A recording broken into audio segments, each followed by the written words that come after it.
Hai Sobat Muda. Ya. Ketemu lagi dalam Integrity in Action Talk Series. Kali ini kita mempunyai tamu yang istimewa, Bapak Abdul Hamid Batubara. Pagi ini saya Agus Jamil akan berbincang-bincang mengenai Integrity in Action bersama Pak Abdul Hamid Batubara di beranda dari Tahiyya Library yang menyenangkan ini. Baik, selamat pagi Pak Uco. Selamat pagi. Kita akan bincang-bincang mengenai Integrity in Action. Integrity in Action. Sebelumnya saya ingin tanya, enaknya saya manggil apa? Pak Ucok aja, nggak apa-apa, biar lebih akrab. Iya, Pak Uco. Jadi Pak Abdul Hamid Batubara memang di kalangan pegawainya biasa dipanggil Pak Uco. Saya perkenalkan dulu, Pak Uco adalah mantan dari Presiden Director Chevron Pacific Indonesia, dan beliau juga mantan dari Komisaris Chevron Pacific Indonesia. Saat ini beliau menjadi Advisory Board dari Fakultas Teknik dan Informatika Institut Teknologi Bandung dan juga di Universitas Gadjah Mada. Kita akan berbincang-bincang mengenai bagaimana integrity in action. Jadi integrity in action itu kita bisa bagaimana kita sering mendengarkan tentang integrity, tetapi in actionnya bagaimana? Baik, Pak Uco, menurut Pak Uco, integritas itu integritas itu menurut Pak Uco dimaknai sebagai apa, Pak Uco? Baik, pertama saya ucapkan terima kasih untuk kesempatan yang diberikan kepada saya, undangannya juga. Saya sebetulnya sangat dekat dengan masalah integritas ini, ya.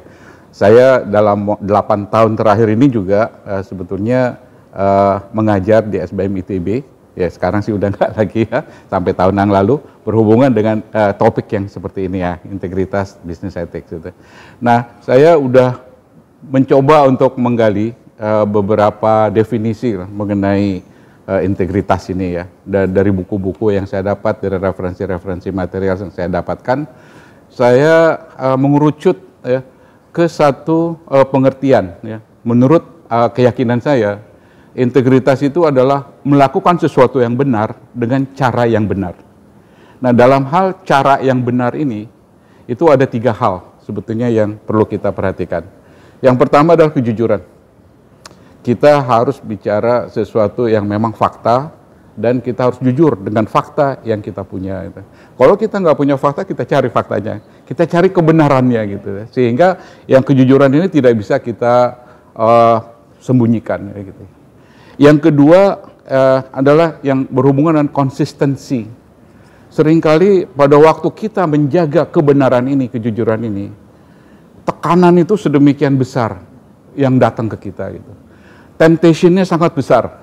Kalau kita mau bicara mengenai integritas, kejujuran, itu jalannya mendaki, jalannya terjal, ya, dan nggak gampang.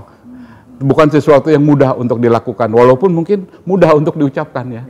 Tapi untuk melakukannya, uphold it, ya, sesuatu yang sangat berat. Dan itu sebabnya kenapa konsistensi ini merupakan sesuatu yang penting buat saya, gitu, ya. Yang ketiga adalah berhubungan dengan etika. Pada waktu kita melakukan 1 dan 2 ini, kita juga melakukan standar etika yang tinggi. Ada moral di situ, gitu. Dan kita nggak bicara mengenai apakah ini perusahaan, apakah ini satu entitas bisnis, tapi sebetulnya berhubungan dengan kemanusiaan, human interest, berlaku untuk umum ini dan di mana aja. Bahkan untuk hal-hal yang kecil juga ini sesuatu yang harus seperti itu sebetulnya kita, gitu. Itulah pengertian integritas yang saya dapatkan, dan pengertian integritas ini juga saya rasakan ada kesesuaian, ya, dengan keyakinan saya bahwa apa yang saya pikirkan itulah yang harus sesuai juga dengan apa yang saya katakan. Dan apa yang saya katakan harus sesuai juga dengan apa yang saya lakukan, gitu. Jadi itu satu kesatuan yang tidak bisa dipisah-pisah, gitu, ya. Bahkan ada satu definisi yang sangat bagus juga kalau menurut saya, do the right thing even if nobody is watching. Itu dari C.S. Lewis. Ini mirip kayak puasa kalau untuk seorang muslim, ya. Di tengah hari yang sangat panas misalnya gitu, tidak ada orang, Kalau kita mau minum, sebetulnya nggak ada orang yang lihat. Tapi kita tetap puasa kan gitu. Karena apa? Kita punya keyakinan ada yang melihat kita gitu. Nah inilah kalau menurut saya yang kita coba pegang juga untuk integritas ini. Dimanapun juga kita berada, tidak ada orang yang melihat atau ada orang melihat, kita tetap dengan integritas kita. Kira-kira saya berhenti di situ dulu. Yeah, it's beyond the rules ya Pak ya. Jadi bukan hanya apa yang kelihatan rulesnya, tapi ada satu values yang dipegang. Yang 3 tadi itu, kalau boleh saya mengulang, ketiga itu adalah satu adalah kejujuran menurut Pak Ucok. Yang kedua adalah konsistensi dan yang ketiga adalah etika. Ketiganya itulah nilai moral yang harus dipertahankan. Konsistensi itu berat ya. Tadi mengerjakan dengan the right thing ya, the right thing. Baik, ini mungkin definisi yang menarik nih Pak ya. Jadi tidak hanya satu orang, biasa kalau ngomong kejujuran, integritas itu hanya jujur saja. Tetapi ini satu hal yang menyeluruh begitu.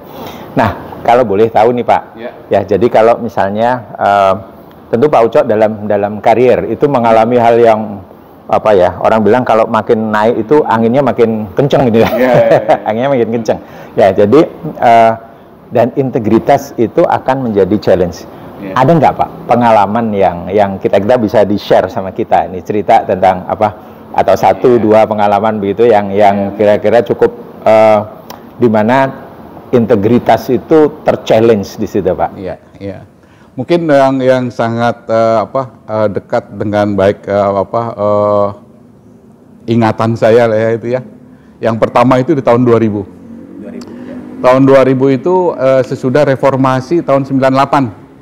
Dan pada waktu 98 itu saya sedang mengambil master degree di Pittsburgh, Amerika, di Pennsylvania. Dan saya kembali pertengahan 99 langsung nyebur ke finance itu. Cuman suasana yang saya lihat di luar itu memang agak chaos, bahkan mungkin sangat chaos ya. Karena sesudah reformasi itu banyak pergolakan terutama di bidang ekonomi di luar company ya, di luar company kita dan juga di masyarakat kita pada umumnya lah ya. Itu yang namanya orang yang nggak punya kerjaan itu jadi banyak gitu. Sehingga challenge-nya di situ adalah bagaimana untuk kehidupan gitu kan, mereka harus makan ya, mau nggak mau gitu, setidaknya kebutuhan dasar manusia ya itu ya kayak gitu ya. Jadi ini sesuatu yang dilaporkan dari hari ke hari sebetulnya, berhubungan dengan banyaknya work stoppage ya, pekerjaan kita tuh kayak kontraktor kita pekerjaan yang terhenti gitu, dihentikan gitu dan harus bayar fee lah ke masyarakat yang ada di sekitar daerah operasi itu supaya katakanlah intinya overkitnya bisa lewat gitu. Itu kelihatannya terjadi berulang-ulang. Lalu juga pencurian dari alat-alat operasi kita. Yang paling populer itu redacable. Kenapa redacable itu paling laris? Karena tembaganya paling bagus. Dan banyak penadah di luar sana yang mau menerima redacable ini ya gitu ya. Tembaganya bagus gitu. Nah, waktu itu saya akhir Desember tahun 1999, jadi baru 6 bulan lah gabung dengan finance. Saya dipanggil untuk menerima amanah yang saya nggak pernah bayangkan gitu. Saya dididik MBA program di bidang finance, tiba-tiba saya pulang baru 6 bulan di finance, malah ditarik untuk mencoba menangani masalah pencurian security lah pada saatnya gitu ya. Jadi challenge yang pertama buat saya, bagaimana saya bisa punya data dulu gitu, karena kembali saya kepingin sesuatu yang kebenarannya apa gitu ya, realitas tadi gitu lah betul. Nah, waktu saya lihat laporan-laporan itu semua bentuknya email. Sehingga kalau saya tanya ke bagian security, trend analisisnya seperti apa? Istilah trend analisis juga mungkin baru untuk teman-teman ini gitu ya. Sehingga saya bilang, ya udah kalau kayak gitu, saya perlu ada beberapa orang dari IT, satu orang dari IT, satu orang dari finance, satu orang dari audit, untuk mencoba membuat semacam kayak analisa kecil-kecilan sebetulnya dari 3 bulan laporan terakhir. Jadi ceritanya ini ada pencurian yang cukup persisten setelah tahun 2000 menerus, terus kemudian dianalisa dulu nih apa yang dicuri, apa yang terjadi sebetulnya. Betul. Dan trennya seperti apa gitu. Oh, volumenya seperti apa gitu. Karena yang ada itu keresahan dari manajemen tim. Ini kok tiap hari ada laporan terus menerus pencurian gitu. Dan kapan kita bisa menghentikan ini? Dan bagaimana caranya? Itu tuh sama sekali nggak bisa dijawab pada waktu itu. Gitu. Itulah kenapa saya diminta untuk masuk ke situ gitu. Nah, yang pertama saya coba untuk teman-teman ini kita bikin berapa sih jumlah material yang hilang. Kalau cost dari materialnya berapa? Itu satu cost sendiri. Gitu. Apakah ini berhubungan nggak dengan operasi produksi minyak? Kalau ada yang berhubungan dengan produksi minyak, kita tandain. Kalau ada yang berhubungan dengan produksi minyak, dia kehilangannya berapa nih? Downtime-nya berapa lama? Sumur itu berdasarkan well test, dia berapa produksinya gitu.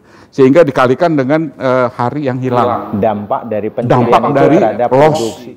Production loss, opportunity loss kita, itu berapa gitu. Dikalikan dengan harga minyak pada waktu itu. Dan teman-teman yang ada di finance yang ngasih sama itu.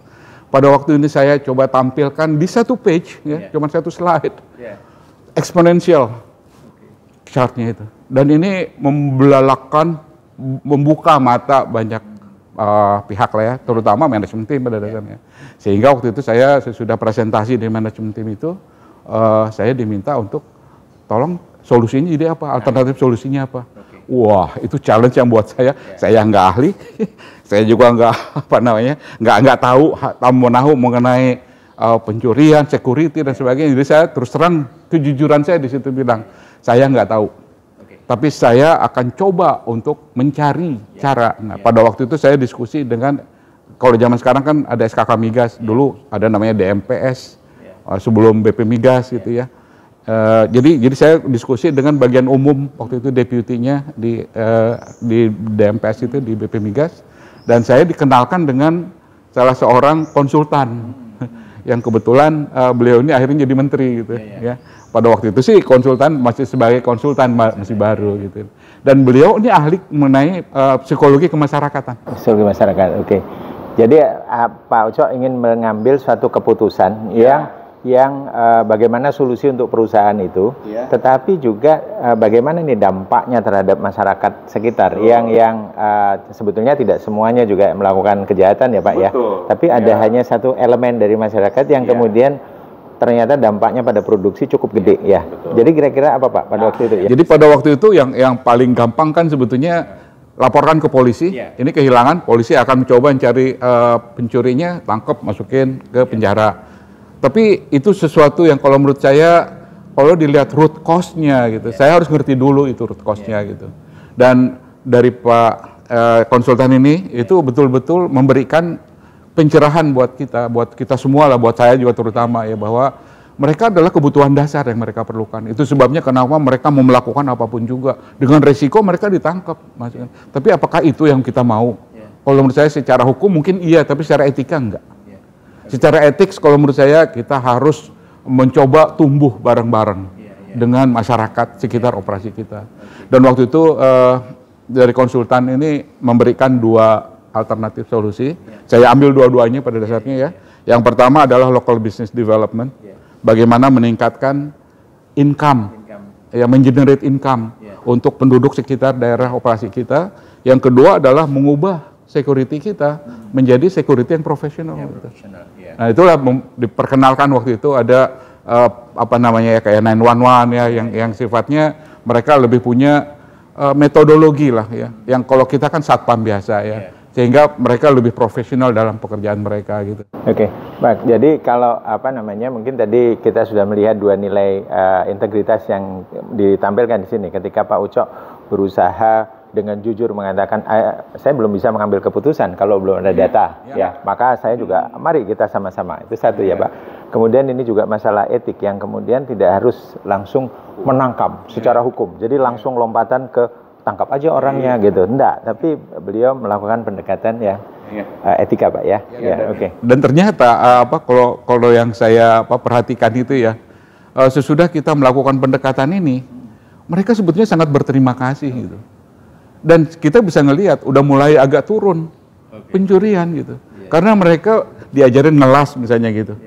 mereka udah bisa dapat pekerjaan ngelas pagar-pagar yang ada di daerah operasi kita, misalnya gitu. Mereka kita ajarin untuk montir mobil, montir motor. Mereka buka koperasi-koperasi untuk bikin montir motor, montir mobil gitu ya. Ngajarin ngejahit untuk ibu-ibu, untuk yang bapak-bapak juga kalau ada yang suka ngejahit ya kita ajarin untuk ngejahit juga, kita berikan mesin jahitnya juga. Jadi ini sesuatu yang sifatnya kalau menurut saya mengambil apa ya, kayak rambut dari tepung yang tidak menghancurkan semuanya, tapi kita betul-betul membangun sesuatu, kepercayaan ada di situ, kasih sayang juga ada di situ, yang namanya empati ada di situ gitu. Dan di awal-awal saya suka dihujat, dimarah-marahin, kalau ketemu sama yang dulu kan di sana ada tokoh-tokoh masyarakatnya juga ya, banyaklah kata-kata yang mungkin saya kira wah ini karena mereka memang marah ya sama kita gitu ya. Tapi saya kira kalau kita baik, tetap baik sama mereka, mudah-mudahan mereka berubah dan ternyata betul. Ya. Jadi kalau tadi seperti mengambil ini satu hal yang harus hati-hati ya, mengambil apa tadi benang dari tumpukan tepung gitu ya. Jadi ada satu hal yang mungkin the right way Pak ya. Betul. Barangkali bagaimana itu the right way-nya? Ya, jadi kalau saya sih punya keyakinan setiap orang itu lahir secara fitrah ya. Dia punya nilai-nilai kebaikan di dalam hati nuraninya gitu. Lingkungan, keadaan lah yang membuat orang-orang itu kadang-kadang jadi berubah dari sesuatu yang tadinya baik-baik menjadi kok jadi kelihatan jahat gitu ya, kelihatan gak baik gitu. Tapi di dalam hati nuraninya mungkin juga mereka terpaksa dan mereka tersiksa gitu. Jadi pada waktu jalan itu kita buka, itu mereka kelihatan sama saya itu berubah total gitu. Jadi ini sesuatu ya yang cara yang kalau menurut saya berlaku untuk di semua kesempatan sih. Kita berhubungan dengan orang yang menjahati kita juga karena ada sesuatu, pasti ada alasannya kenapa gitu. Kalau alasannya kita nggak tahu, kita akan punya prasangka. Nah, dari prasangka itu muncul sesuatu yang harusnya selesai masalahnya dingin, tambah panas gitu. Ini kalau menurut saya pengalaman itu seperti itu. Nah, integritas itu juga dengan kita jujur bilang bahwa niat kita baik, kita mau melakukan dengan cara yang baik, kita nggak punya niat jahat kok gitu ya. Kita mau semuanya bagus semuanya gitu, ya nggak ada yang satu menang yang satu kalah gitu. Nah, dengan seperti itu kita akan berhasil untuk ngambil benang dari tepung tadi tanpa tepungnya tersebar kemana-mana. Gitu. Iya, jadi ketika ada pilihan untuk melakukan secara hukum gitu Pak ya, tetapi bisa juga melakukan dengan cara yang lain, tetapi tetap terjaga integritasnya Pak. Tergantung sama keadaannya terus. Iya. Sekarang saya ingin ada yang berikutnya Pak. Tadi kita bilang dari 2 contoh. Jadi 2 kasus gitu. Jadi kasus yang kedua nih, kira-kira di mana integritas itu terchallenge begitu ya. Jadi kita ingin tahu ada sebagai top manajemen ya, presiden direktur dari Chevron tentu mengalami suatu banyak hal gitu. Nah, kita ingin tahu dari tadi pertama tentang berhubungan dengan penduduk sekitar ya, dan itu approach yang dilakukan dengan penuh integritas sudah dilakukan. Nah, sekarang yang kedua, kira-kira apa Pak? Yang Pak Ucok mungkin punya cerita. Saya yakin ya ada satu peristiwa yang menantang sekali gitu ya, tanpa harus membuka revealing the names yang itu ya. Ya, baik. Ya mungkin secara singkat aja ya, nggak terlalu dalam ya. Tapi saya hanya ingin mungkin apa sih intinya gitu ya, yang saya kemukakan ini ya gitu ya. Jadi kita punya satu keadaan di mana ada tanah-tanah di sekitar daerah operasi kita karena satu dan lain hal dari tahun 50-an dulu ya. Dulu kan masih hutan semua. Dan kalau ada penemuan discovery dari satu sumur, itu biasanya sumur itu masih tekanannya sangat tinggi. Ya mungkin Mas Agus dari eksplorasi bisa tahu ya gitu ya. Sehingga si minyak itu kadang-kadang masih tetap udah keluar gitu aja tanpa pompa gitu kan ya. Dan si minyak-minyak ini kan akan mengalir ke tempat-tempat yang rendah. Nah kalau pada waktu itu masih hutan ya kita nggak bisa ngebersihin semuanya tentunya pada waktu itu ya. Nah kan kita punya ribuan sumur ya di lapangan itu. Jadi pada waktu kita mengkonvert dari hutan ya, yang pemerintah mentransformasi dari hutan ke kelapa sawit, maka masyarakat menemukan tanah-tanah yang terkontaminasi dengan minyak. Itu sesuatu yang wajar. Dan kita punya inisiatif pada waktu itu, ya, sejak tahun 90-an, untuk bekerja sama dengan universitas dan juga dengan KLH, dengan kementerian, bagaimana caranya untuk mencari solusi. Nah, solusinya kemudian ditemukan oleh ahli-ahli itu. Kita hanya ngikutin aja. Nah, itu disebut dengan bioremediasi. Jadi bioremediasi ini memanfaatkan semacam mikroba-mikroba yang ada di tanah untuk memakan kandungan minyak tadi, ya, sehingga si kandungan minyaknya bisa dibilang aman. Sisa-sisa aman, sisa-sisa minyak yang masih ada menempel itu dimakan oleh mikroba supaya jadi alam. Supaya lebih cepat makannya, si mikrobanya ini kita kasih NPK. Nah, itulah makanan untuk nambah gizinya mikroba ini. Nah, ditambah dengan oksigen. Itu sebabnya kenapa harus dibalik-balikan si tanahnya itu. Dan harus juga lembab. Nah, lembab ini juga sesuatu yang bagus sehingga perlu diairi. Nah, untuk melakukan pembalik-baliknya, untuk pengairannya, ngasih NPK-nya, kita kerjasama dengan kontraktor. Ya, dan kontraknya dikontrak. Izinnya diberikan KLH kepada kita, kepada Chevron. Sementara yang ngerjainnya kontraktor udah nggak perlu izin lagi, karena dia hanya otot sebenarnya gitu. Oke, jadi intinya adalah Chevron akan melakukan pembersihan dengan cara yang ramah lingkungan, ya, bioremediasi. Nah, jadi kemudian kasusnya tiba-tiba tanpa ada hujan, tanpa ada mendung, tiba-tiba ada petir. Muncul ya bahwa 7 orang dijadikan tersangka oleh penegak hukum. Ya. 2 dari kontraktor, 5 orang dari pegawai kita. Tentunya kita sangat kaget, sama sekali tidak menyangka gitu ya. Dan ini berhubungan dengan hukum ya, karena ini udah penegak hukum yang datang ke kitanya gitu ya. Nah, terus terang saya pada waktu itu berkonsultasi dengan banyak pihak ya, bagaimana mencari solusi yang paling bagus. Ya. Dari shareholders juga dari bagian legal kita udah langsung menangani ini, dan mereka langsung bilang bahwa kita tetap di koridor kita, dan saya dukung itu gitu. Nah, tekanan itu datang pada waktu banyak pihak ketiga yang menawarkan. Koridor itu artinya menjunjung values. Menjunjung values, nilai-nilai perusahaan. Corporate values ya. Corporate values yang kita punya ada honesty, integrity, dan bisa amanah ya, bisa. 3 ini saya kira yang paling berhubungan, protecting people and the environment juga ada satu. Ya. Jadi itu values kita yang akan dipertahankan, ya, secara konsisten. Secara konsisten. Ya. Banyak yang datang ke saya, terus terangnya itu menawarkan jasa, bahwa ini masih secara hukum, ya, tapi kita bisa memanfaatkan, ada peluang-peluang, dibilang gitu. Ya. Jadi secara hukum oke. Ada success fee sebutnya gitu ya. Cuman saya merasa bahwa kalau misalnya ada orang yang tahu apa yang saya lakukan, rasanya saya juga nggak bangga dengan itu gitu. Dan ini mungkin secara hukum bisa diterima, tapi secara etik mungkin enggak gitu ya. Artinya ada kasus yang kemudian ini diajukan, tetapi ada pihak yang kemudian mendekati, ini bisa diatur lah, begitu ya? Iya, oke. Dan saya waktu itu, kalau misalnya ada pihak ketiga yang datang ke saya itu, saya selalu minta ditemani. Saya sama sekali nggak mau berhadapan 4 mata aja sama dia, karena akan berhubungan dengan satu waktu bisa aja saya dipuntir, apalah gitu misalnya ya, sehingga menurut Pak Ucok udah gini gitu. Padahal sebenarnya enggak gitu. Nah, saya coba menjaga itu juga gitu. Jadi saya selain daripada persidangan yang masih berjalan, saya menghadapi hal-hal yang seperti ini dengan terus terangnya PGPA dalam hal ini gitu ya. Jadi di luar sidang itu ada move lah ya. Dan kalau menurut saya inilah yang tekanan yang luar biasa yang membuat saya sering tidak tidur. Karena kadang-kadang ada yang nelpon malam-malam, bahkan sampai ada yang 12 malam karena saya nggak bisa menghubungin Bapak terus gitu. Saya bilang untuk apa gitu ya.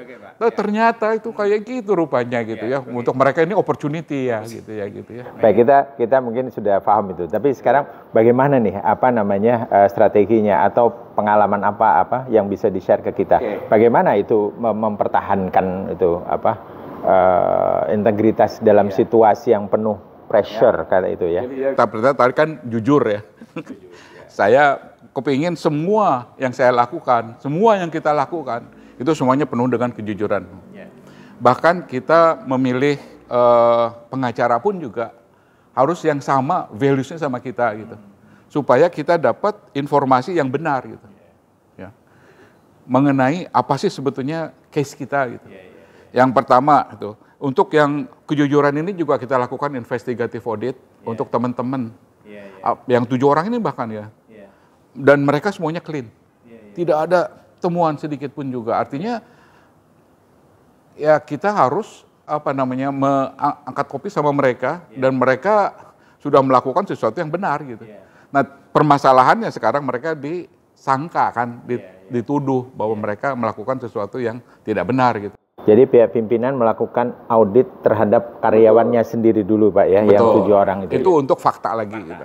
Karena banyak juga tekanan ke saya, ya, terutama dari teman-teman ya, yang ada di energi migas. Dia bilang kalau saya jadi Pak Ucok, saya akan suspend tersangka-tersangka itu, tidak dapat gaji sampai dengan mereka dinyatakan tidak bersalah oleh hakim. Itu berat buat saya. Itu aja buat saya udah semacam satu yang kalau saya jadi mereka, apakah saya adil nggak diperlakukan seperti itu gitu? Rasa saya tidak adil. Nah, ada satu perasaan seperti itu, yang empati ya. Saya naruh kaki saya di sepatu mereka gitu. Dan ini sesuatu yang nggak gampang untuk misalnya kita anggap ini kok gampang aja kok nanti gitu. Enggak gampang itu, enggak mudah gitu untuk melakukan itu gitu. Sementara di teman-teman ini mereka merasa saya nggak salah apa-apa, kenapa saya kok jadi hukum? Ya. Jadi itu sesuatu yang challenge by ethics ya. Jadi yang kedua adalah saya konsisten gitu. Kalaupun misalnya saya dipaksa seperti apa, saya akan tetap menang gitu. Bahkan pada waktu itu teman-teman ini kumpul dengan keluarga besarnya, saya datang dan saya tetap dengan keputusan saya bahwa kita harus mengikuti semua aturan yang berlaku. Kalau memang perlu persidangan, ya kita lakukan persidangan itu. Sampai dengan kita menemukan bahwa the truth will prevail ya. Yang namanya kebenaran itu akan muncul satu waktu. Dan ini juga saya punya keyakinan dari ayat Quran itu ya. Ja'al haqqu wa zahaqal batil innal batila kana zahuqa, akan lenyap. Itu keyakinan itu yang membuat kenapa saya punya konsistensi yang sangat-sangat tinggi. Jadi nilai etika dari agama tadi Pak ya. Itu keyakinan ya. Dan itu didukung sama perusahaan, nilai-nilai perusahaan. Jadi kita kayak tandem bareng gitu. Kalau hanya salah satu mungkin agak sulit juga. Mungkin saya yang mengundurkan diri akhirnya gitu. Kalau misalnya saya nggak didukung sama perusahaan, tapi ternyata perusahaan justru itu nilai-nilai perusahaan yang jadi saya sangat bersyukur bekerja di perusahaan yang punya values yang seperti itu. Mungkin perusahaan yang lain nggak punya tuh yang seperti itu ya. Ya kita nggak tahu ya. Tapi mudah-mudahan values yang sangat-sangat tinggi nilainya ini ya. Nggak hanya ngeliatin hukum aja, tapi juga etika. Mudah-mudahan lebih banyak lagi perusahaan-perusahaan yang mengadopsi itu namanya. Tapi Pak Ucok waktu itu sebagai top manajemen orang nomor 1 di Chevron, tentu itu mempunyai dampak yang besar sekali untuk menegaskan corporate culture yang di situ. Mudah-mudahan dan itulah yang saya coba untuk yang konsultan yang pertama tadi yang waktu tahun 2000-an itu saya undang lagi. Ya walaupun mereka beliau ini sudah jadi menteri ya. Tapi beliau sangat membuka pintu lebar-lebar, bahkan sekali ikut dengan saya untuk melakukan town hall ke lapangan gitu. Dan di lapangan itu beliau menyampaikan keadaan yang sebenarnya itu seperti apa, bukan dari saya. Tapi dari beliau gitu. Itu sesuatu kalau menurut saya yang juga melegakan hati dari teman-teman juga gitu ya. Jadi kita memang dalam keadaan yang sulit, tapi jangan sampai kita terperangkap ke satu keadaan di mana kita melakukan kesalahan gitu. Justru malah kesalahan ini tadi nih yang akan sebetulnya kita nggak salah, jadi malah jadi salah gitu. Nah, itu sebetulnya yang terjadi. Baik Pak, ini 2 kasus ini kan bisa jadi kasus di MBA School. Tapi ujung-ujungnya alhamdulillah ya sesudah berapa lama ya. Memang teman ada yang masuk ke Sukamiskin ya, dan kita betul-betul perlakukan seperti keluarga lah ya. Kita juga datang ya bergantian ya. Kita dukung apa yang bisa membuat teman ini punya semangat ya. Dan nggak jadi disuspend, nggak ada suspensan. Jadi proporsional lah Pak ya, menempatkan sesuatu pada tempatnya dengan baik. Sampai akhirnya kita punya novum baru, dan novum baru inilah dari MK yang membuat teman-teman tadi akhirnya PK di-approve, diterima, dikabulkan oleh Mahkamah Agung. Dan pada waktu itu terjadi, maka mereka dihapuskan semua kasusnya, jadi dianggap nggak ada kasus gitu. Nah itulah disebut dengan yang prevail tadi ya, yang finally the truth will prevail. Itulah yang saya pikir, kalau saya kaji ulang keseluruhannya itulah yang membuat kenapa kita tertolong ya. Integritas kita yang menolong kita, akhirnya the truth prevail tadi itu. Kalau enggak ya mungkin kita ada sesuatu lagi yang lain, kasus yang lain gitu. Di mana kita nggak bisa stand up. Kalau sekarang saya bisa stand up di teman-teman sekalian ya, sobat-sobat semua, dan juga di kuliah. Saya datang ke kampus di ITB maupun ke UGM, biasanya selalu ada pertanyaan mengenai kasus ini gitu. Karena kuliah saya kuliah etika, integritas ya. Jadi ya mau nggak mau memang itu akhirnya muncul. Ya, itulah jadi kita tepat sekali. Jadi kita yang sebenarnya integrity in action. Jadi integrity betul-betul diterapkan di dalam suatu action gitu, bukan hanya di dalam value-value yang hanya bagus dibicarakan begitu ya. Dan kalau apakah ini bisa di level yang paling bawah gitu, ada yang secara umum gitu Pak ya. Kalau orang Jawa itu punya becik ketitik olo ketoro. Jadi artinya yang bagus itu pasti juga akan terbuka. Ya, the truth will reveal gitu ya. Nah, ini tadi berat Mas. Jadi bagaimana kalau Pak Ucok sekarang sharing nih sama yang kita kaum muda nih, kaum muda. Yang gampang-gampang Pak untuk bisa mempertahankan itu. Kita belajarnya dari mana nih? Dari tentang menegakkan integritas sebelum sampai ke level dalam situasi yang memang tidak bisa dihindari. Ini kan nggak ujuk-ujuk ya. Iya. Saya kalau dalam hidup saya itu ya memang filosofi saya seperti air yang mengalir ya.